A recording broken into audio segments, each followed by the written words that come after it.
mungkin sebelumnya bisa kegiatan hari ini dulu. Jadi saya sebenarnya ini bukan acara yang pertama. Acara pagi saya tadi dengan komunitas sepeda. Ini acara yang kedua dan hari ini sampai malam tetap acara biasa. Tidak ada persiapan khusus untuk debat besok.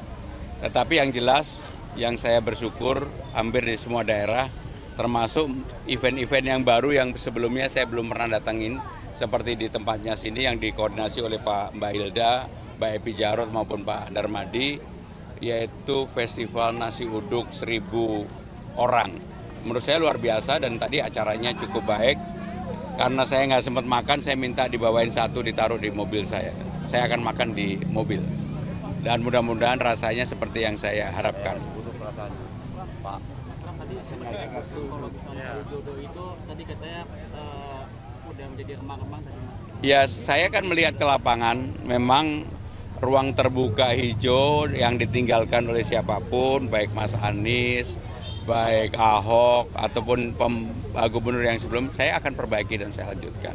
Karena di Jakarta itu mudah-mudahan kalau saya jadi, saya akan meninggalkan ego pribadi saya untuk membuat sesuatu yang supaya diingat orang. Enggak, orang akan ingat bahwa saya mengerjakan yang kecil-kecil tetapi bermanfaat bagi warga Jakarta.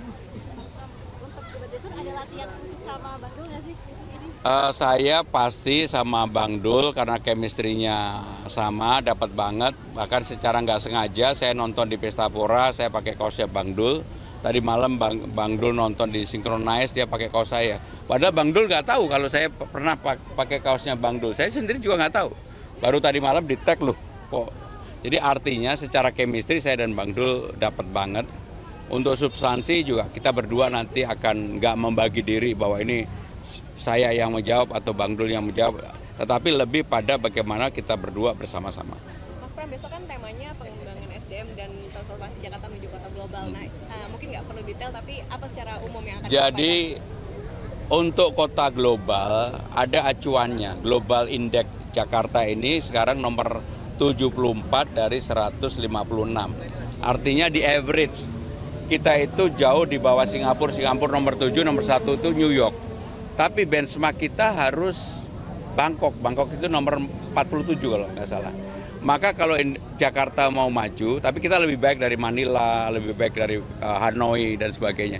Kalau mau maju maka kita harus bisa menjadi dari 74 tadi menjadi katakanlah 50 besar secara kota global.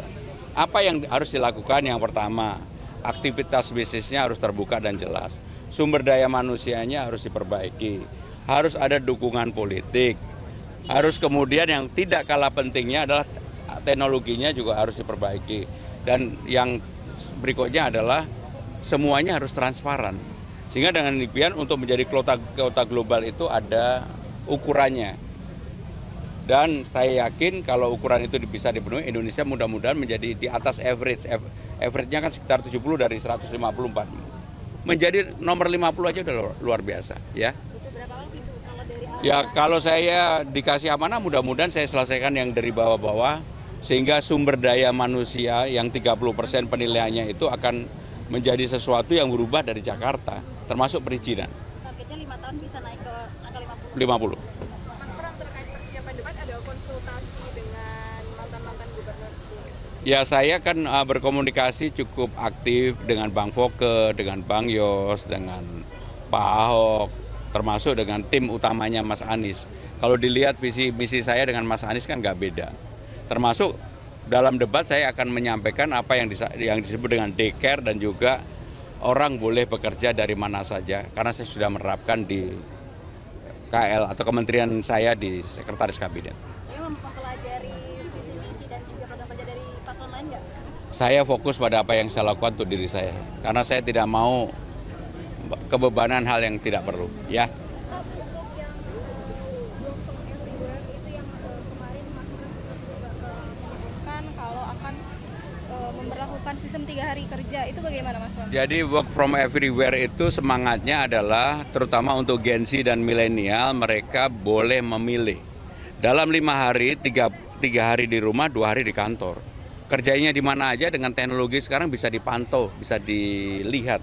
Pengalaman saya waktu menangani COVID bersama dengan Presiden pada waktu itulah yang kemudian menginspirasi saya bahwa ini pasti bisa dilakukan di tempat saya, di Kementerian Sekretaris Kabinet. Dan dengan itu saya juga yakin di Jakarta pasti bisa. Kenapa? Bahkan di Jakarta secara infrastruktur itu sebenarnya lebih baik dari kementerian lembaga yang ada. Dan untuk itu mudah-mudahan kalau nanti di pemerintah berhasil, di swasta pun bisa dilakukan. Ya, saya mohon maaf, saya janji saya banyak banget, saya takut terlambat. Terima kasih.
Amin.